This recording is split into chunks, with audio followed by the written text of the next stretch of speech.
Good evening and welcome to Business Today. How are you doing? My name is Joram Paul Sonko. Many thanks for joining us. We're coming to you live from Block 42 Nile Avenue. Hope you're doing okay. It is Thursday and let's drive your business. As we look at the top stories, the East African community is still eyeing on single currency. And according to the first Deputy Prime Minister and Minister for East African Community Affairs, Rebecca Kadaga, the East African Court of Justice has been an instrumental in advising the integration of the East African community. She did add that by 2024, the East African community will have a single currency. Patterson Mombere reports. The East African Community member states are in the process of harmonizing critical policies and putting in place the requisite institutions to attain a single currency for the region by 2024, as outlined in the East African Community Monetary Union Protocol. The first Deputy Prime Minister and Minister for East African Community Affairs, Honorable Rebecca Kadaga, stated that the East African community is awaiting a decision on which member state will host the monetary institution which will become the East African Central Bank. The community to have a common currency by 2024, but before we do that, we shall need to establish the East African Monetary Institute, which will now later transform into the East African Central Bank. We have had applications from 4 of the partner states, and we're waiting for a decision to be taken as to which state will house the Monetary Institute, which will then become the East African Central Bank and work towards the common currency by 2024. The adoption of a single currency is anticipated to decrease costs associated with currency exchange transactions and the volatility of the exchange rates in the cross-border trade. The banking regulators, through the East African Community Affairs Committee, noted that while significant progress has been made towards the realization of a monetary union, several challenges could still impede timely implementation of its protocol. During the 3-day East African Court of Justice Judicial Conference's opening ceremony, Honorable Kadaga noted that the East African Community's bloc membership has increased by leaps and bounds, particularly in the recent admission of the Democratic Republic of the Congo, resulting in an overall population of about 300 million people. According to officials, methods to deal with the treaty violations are now being developed as a way to work on the competence of the court. We are supposed to establish the Trade Regimes Committee within the community, which will address breaches of the treaty.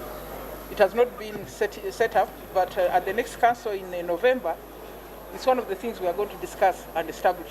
It's long overdue. We do not have such a very big problem, but if partner states have already raised such concerns, it is good for the community to come and have a debate on these issues of concern. Thank you so much. Tomorrow, His Excellency Yoweri Kaguta Museveni, the President of the Republic of Uganda, is anticipated to attend the judicial conference, which is being held under the topic Transforming Access to Justice in the East African Community. Pedson Mumbere, Smart 24 TV, Business Today.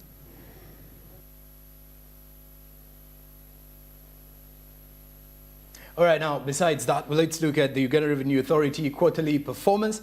As the government drafts its plan and aspirations to develop our country and deliver various services to the citizens, the responsibility of sourcing the funding for these plans lies with Uganda Revenue Authority. Now, Uganda Revenue Authority is reviewing the performance of the first quarter, 2022-2023. Rona Nahabwe with the report. It is that time of the year again when the Uganda Revenue Authority has the opportunity to update the taxpayers with its quarterly report. Its target for the net revenue collection for financial year 2022-2023 is 25.550 trillion shillings. From July to September, the net revenue collections were 5,418 billion.60 million. exceeding the 5,132 billion.17 million target and creating a 286.44 billion surplus. The pay-as-you-earn surplus is linked to the rise in the wage bill observed by the businesses whose pay-as-you-earn tax increased as a result of more employees. Reduced budget releases for the various government agencies for Q1 are partially to blame for the shortfall in the withholding tax because this prevents them from paying some of their suppliers. Payee registered a surplus which is attributed to the growth of wage bills of some of the companies that contribute to payee. Then the increase in domestic taxes can also be attributed to the operational teams, intensive focused field activities, stakeholder management, and improved tax compliance support. Growing our tax to GDP as a minimum by 0.5%. But last year, our tax to GDP grew by 1%, and we hope that we can maintain a faster pace so that quickly we can get to 18 or 20%. Reviewing tax exemptions and cost benefits, which have been a significant negative impact on the GDP of the nation, was one of the major topics covered. We have issues that people are talking about on exemptions. I think we didn't talk about them, but that's a big issue.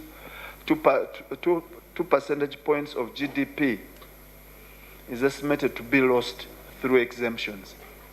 So we have had a tax exemption rationalization plan looking at all these exemptions. We are doing a cost-benefit analysis, and we'll be recommending those tax exemptions that we see are not of any value, but they are tax eroding. Some of them may be good to promote investments or for social sectors, but there are some others that we are going to be looking at that we think that we should be eliminating. So from the Ministry of Finance is to now improvise on the tax exemption rationalization plan.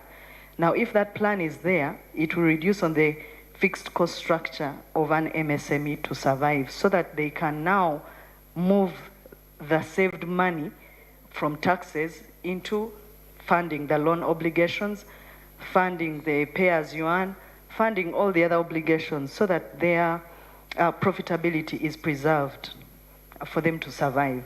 If we don't do that, chances that they might survive might be very slim, as you know.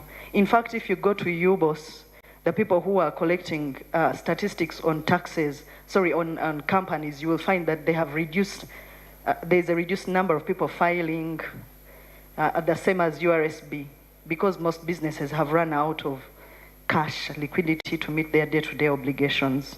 Additionally, the high inflation has increased the cost of conducting businesses, leading to high input costs. It has increased from 6.8% in June 2022 to 10% by the end of September 2022, making it difficult for SMEs to remain in business. Most of these people got loans out of lockdown because they could not survive.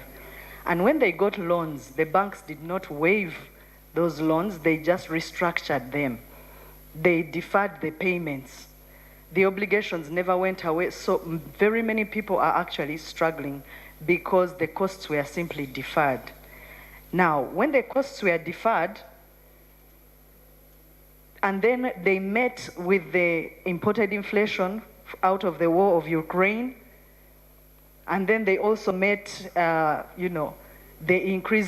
reduced expenditure by the public because nobody had money, they were not making money, some people were laid off. All those catapulted into a shrinking economy. There is a shrinkage of our economy. And when the economy is shrinking, the tax base is reducing. So the taxman will only tax what is available to be taxed. The growth in the dry import value of cargo, which climbed by 28.42%, and the increase in fuel imports, which increased by 88.41 million litres compared to the same time of the previous financial years, are primarily highlights and the reasons for the performance of the customs revenue.